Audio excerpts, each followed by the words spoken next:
Le nombre de votants, nous étions à 4279 suffrages exprimés en 2022 lors des dernières législatives. Et je pense que ça a un peu baissé du nombre de 3146, si je ne me trompe pas, en 2024. C'est dû à beaucoup de Sénégalais qui sont rentrés. Vous savez, entre-temps, il y a eu beaucoup de baisse d'activité ici au Mali. Donc, on sait ce que les difficultés entre-temps que le Mali a eu, surtout avec les coupures d'électricité et aussi peut-être la chaleur. Déjà pour les élections, je dirais Alhamdulillah. Parce qu'ici au Mali, les élections se sont bien passées dans la paix, dans la convivialité. Les électeurs sont sortis en masse. Je peux dire que c'est une grande première. C'est la première fois aussi, ici au Mali.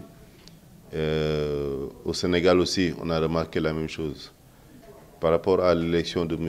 Diomaye Faye, comme vous l'avez vu, les résultats sont clairs.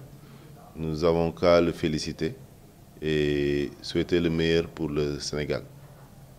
Je crois qu'il y avait beaucoup de rumeurs, il y avait beaucoup de paroles, les gens sont parlés partout. Mais le jour J, les Sénégalais ont montré que l'histoire n'arrange rien. La population a montré que c'est eux qui élu le président.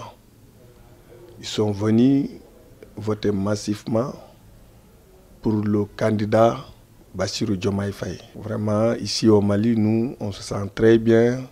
Toute la communauté sénégalaise qui vivant au Mali, on se sent comme chez nous. Donc c'est pour cela qu'on n'a pas de problème. Chaque élection, législative et le présidentiel, tout, on le fasse ici, à l'école Nelson Mandela de l'Hippodrome, tranquillement avec l'autorisation des autorités maliennes.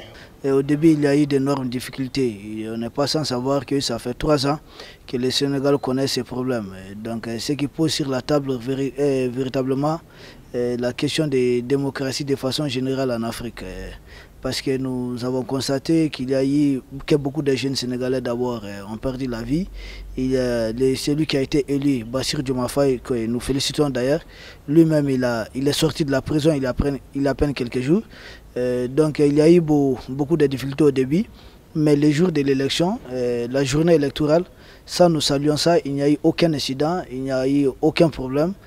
Donc ça s'est bien passé. Apparemment, ce qui a été rapporté jusque-là, tout s'est bien passé. Et d'ailleurs, nous avons vu que certains candidats qui étaient opposés au candidat Bassirou Diomaye Faye, c'était 17 candidats finalement pour cette course.